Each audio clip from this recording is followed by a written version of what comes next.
নিত্যপণ্যের দাম স্বাভাবিক হওয়ায় ভোক্তাদের মধ্যে স্বস্তি ফিরেছে বলছেন বাণিজ্য উপদেষ্টা। শাপলা চত্বরে হাসিনার ফাঁসি দেখতে চান মামুনুল হক। নির্বাচনের আগে সংস্কারে জোর দিয়েছেন ফ্রান্সের রাষ্ট্রদূত। এবং সর্বশেষ জানাবো, মানুষকে বোকা বানাতে পটু ছিলেন শেখ হাসিনা। শুনছিলেন সংবাদ শিরোনাম, এবারে বিস্তারিত। নিত্যপণ্যের দাম স্বাভাবিক হওয়ায় ভোক্তাদের মধ্যে স্বস্তি ফিরেছে বলছেন বাণিজ্য উপদেষ্টা।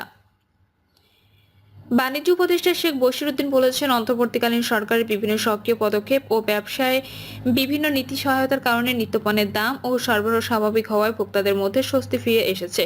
তিনি বলেন, দীর্ঘমেয়াদে এই গতি অব্যাহত রাখতে নীতিগত বিষয়গুলোকে সহজীকরণ ও এর মাধ্যমে স্থানীয় উৎপাদন এবং আমদানিতে ঘাটতি পূরণ করার প্রয়োজন। বর্তমান বাজার পরিস্থিতি, সরবরাহ শৃঙ্খল ও দেশব্যাপী বাজারের সুষ্ঠু কার্যক্রম পরিচালনায় সরকারের গৃহীত পদক্ষেপ সম্পর্কে সচিবালয়ে তার কার্যালয়ে বাংলাদেশ সংবাদ ব্যবস্থা বাসসকে দেওয়া এক সাক্ষাৎকারে শেখ বশিরউদ্দিন কথা বলেন।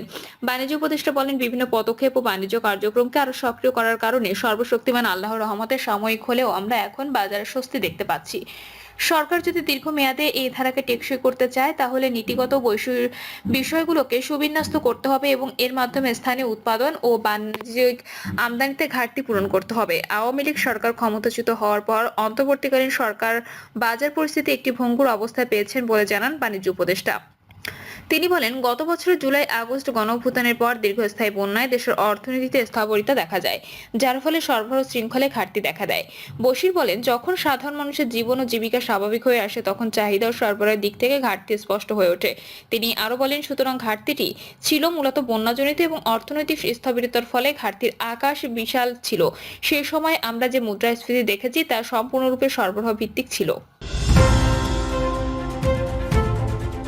শাপলা চত্বরে হাসিনার ফাঁসি দেখতে চান মামুনুল হক। হেফাজতে ইসলাম বাংলাদেশের ঢাকা মহানগর সাধারণ সম্পাদক মোহাম্মদ মামুনুল হক বলেছেন, তার সংগঠন বাংলাদেশে কোনো রাজনীতি করে না, কিন্তু এই সংগঠনকে জিজ্ঞেস না করে কোনো রাজনীতি বাংলাদেশে হবে না। তিনি মতিঝিলের শাপলা চত্বরে স্বৈরাচার সরকারের প্রধান ও আওয়ামী লীগের সভাপতি শেখ হাসিনার ফাঁসি দেখতে চেয়েছেন। তিনি বলেন, শাপলা চত্বরে গণহত্যা হেফাজত যে মামলা করেছিল সেটিকে অন্তর্বর্তী সরকার আমলে নিয়েছেন, এজন্য তাদের ধন্যবাদ জানাই। আজকে এই মামলা আমলে নিয়ে আন্তর্জাতিক অপরাধ ট্রাইব্যুনাল খুনি হাসিনা সহ 9 জনের বিরুদ্ধে গ্রেপ্তারি পরোয়ানা জারি করেছে। শাপলা চত্বরে হেফাজতের ভাইদের রক্ত ঝরানোর দায়ে খুনি হাসিনাকে শাপলা চত্বরে ফাঁসির কাস্টে চূড়ান্ত হিসেবে দেখতে চাই। এই বিচারও বাংলাদেশে কার্যকর হবে ইনশাআল্লাহ। মামুনুল হক আরো বলেন, হেফাজত ইসলাম বাংলাদেশের ইতিহাস ও অবদান।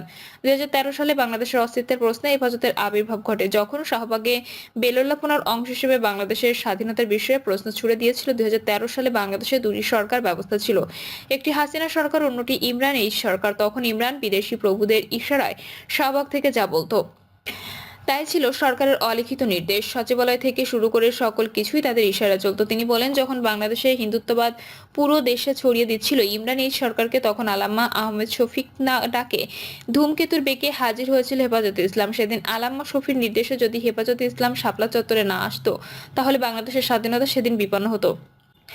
এজন্য হেফাজতে ইসলাম বাংলাদেশের মানুষের প্রতি চিরকৃতজ্ঞ। মামুনুল হক আরো বলেন, 5ই মে হেফাজতের ইতিহাস রক্তের।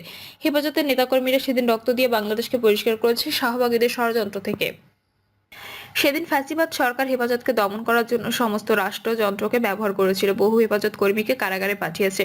অনুষ্ঠানে বিএনপির জাতীয় স্থায়ী কমিটির সদস্য সালাউদ্দিন আহমেদ বলেন, 2013 সালে 5ই মে খুনি হাসিনা যখন বর্বরতম হত্যাকাণ্ড চালিয়েছে, তখন আমি নিজেও জেলে ছিলাম। সেদিন হাসিনা দুনিয়ার সব থেকে বর্বরতম হত্যাকাণ্ড চালিয়েছিল, পাশাপাশি সব থেকে নির্লজ্জের মতো এটিকে থামাচাপা দিতেও চেয়েছিল। কিন্তু ভাগ্যের কি নির্মম পরিহার, জালিমের বিচার আল্লাহ এই দুনিয়াতেই করেছে।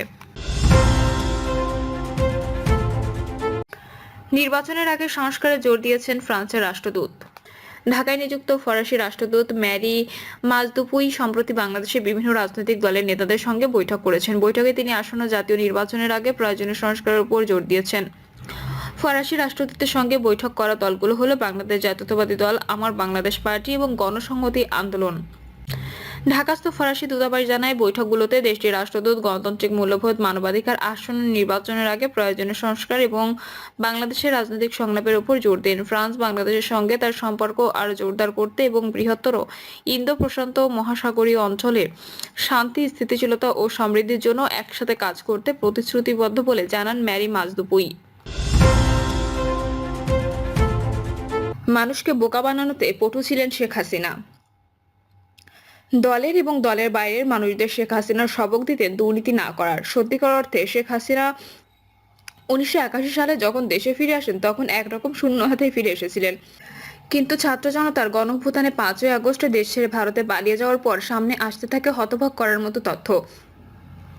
শেখ হাসিনা প্রধানমন্ত্রী থাকাকালে নিজেকে প্রাণবন্ত করে সাবলীলভাবে সাধারণ মানুষ ও নেতাকর্মীদের সামনে বিশ্বাসযোগ্যভাবে কিছু কথা বলতেন।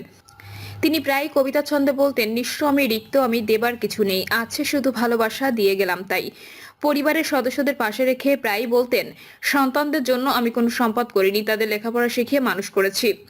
আওয়ামী লীগ সরকারের পতনের পর বিভিন্ন শ্রেণী পেশা দোসরদের বিপুল পরিমাণ দুর্নীতি ও লুটপাটের তথ্য সামনে আসতে থাকে। একে একে শেখ হাসিনার মন্ত্রিসভার সদস্য এবং দলের সব পর্যায়ের নেতা ও জনপ্রতিনিধিদের দুর্নীতির সম্পদও প্রকাশ্যে আসে। অনেকে গ্রেপ্তার হন, আত্মগোপনেও দেশের বাইরে পালিয়ে যেতে সক্ষম হন অনেকে। তবে শেখ হাসিনা ও তার পরিবারে এবং আশপাশের অতি ঘনিষ্ঠজনদের সম্পদ সবে চাউর হতে শুরু করেছে। প্রথমবারের মতো সরকারের পক্ষ থেকে হাসিনা পরিবারের অবিশ্বাস্য সম্পদের ফিরিস্তি শুনে সবাই বিস্মিত হন। অথচ সাবেক প্রধানমন্ত্রী শেখ হাসিনা প্রায়ই তার বক্তৃতায় নীতিকথার নানা বাণী শোনাতেন, যার সঙ্গে এখন বাস্তবতার কোনো মিল খুঁজে পাওয়া যাচ্ছে না। বিশ্লেষকরা বলছেন, প্রকারান্তরে শেখ হাসিনা এসব বক্তব্যের আড়ালে ছিল প্রচন্ড ধূর্তামি ও প্রতারণা। মানুষকে বোকা বানানোতে তিনি পটু ছিলেন, ফলে খুব বিশ্বাসযোগ্য করে তুলতে রসিয়ে রসিয়ে তিনি এসব কথা বলতেন। অনেক সময় কথার সঙ্গে আঞ্চলিক ভাষা যুক্ত করে প্রলুব্ধ করতেন সাধারণ মানুষকে। এসব কথার মারপ্যাচ এবং উন্নয়নের ফিরিস্তি আড়ালে তিনি ছিলেন মূলত আপাতমস্তক দুর্নীতিবাজ ফ্যাসিস্ট। শেখ হাসিনা প্রায় বলতেন, দেশে ও দেশের বাইরে তার কোনো সম্পদ নেই। সে জীবনেও তিনি ঢাকা ছেড়ে টুঙ্গিপাড়ায় গিয়ে থাকতে চান। তবে এসব মিষ্টি কথায় সাধারণ মানুষকে বোকা বানাতে পারলেও বিক্ষুব্ধ ছাত্র জনতা ঠিকই তার এসব ভণ্ডামি বুঝতে পেরেছিল। শিক্ষিত সচেতন মানুষও তার ভণ্ডামি বুঝতে পারতেন। ফলে 5ই আগস্ট আওয়ামী লীগের পতনের পর একে একে শেখ হাসিনা, তার পরিবার ও আশপাশের মানুষের নামে যখন দেশ বিদেশে থাকা বিশাল সম্পদের তথ্য সামনে আসছে, তখন তারা অন্তত অবাক হচ্ছেন না। তবে এতটা সম্পদ করে ফেলেছেন তা ছিল অনেকের কাছে কল্পনাতীত। মূলত বাস্তবতা হলো, তিনি ও তার পরিবার ক্ষমতায় গিয়ে যেন আলাদিনের চেরাগ হাতে পেয়েছিলেন। ফলে ক্ষমতার অপব্যবহার ও দুর্নীতি করে দেশ ও বিদেশে গড়েছেন অঢেল সম্পদ। অথচ জনগণের সঙ্গে প্রতারণা করে সবসময় তিনি সততার বুলি আওড়াতেন। জানতে চাইলে ট্রান্সপারেন্সি ইন্টারন্যাশনাল বাংলাদেশের নির্বাহী পরিচালক এবং দুর্নীতি দমন সংস্থার কমিশনের প্রধান ডক্টর ইফতেখারুজ্জামান বলেন, এটা ক্ষমতার জবাবদিহিহীন অপব্যবহার, দুর্নীতি ও প্রতারণা নির্ভর চোরতন্ত্রের দৃষ্টান্ত। এই বিষয়গুলো আমরা তখনই জেনেছি বা জানা গেছে, কিন্তু এভাবে হয়তো সামনে আসেনি, প্রচার হয়নি। ক্ষমতার একছত্র অপব্যবহার করে গড়ে তোলা বিপুল পরিমাণ সম্পদের তথ্য গোপন রাখতে প্রতারণার আশ্রয় নেওয়া হয়েছে। এমনকি তার এসব অপকর্ম জাস্টিফাই করার জন্য তিনি বিভিন্ন ধরনের চুক্তি তুলে ধরতেন, যার সবই ছিল জনগণের সঙ্গে প্রতারণা।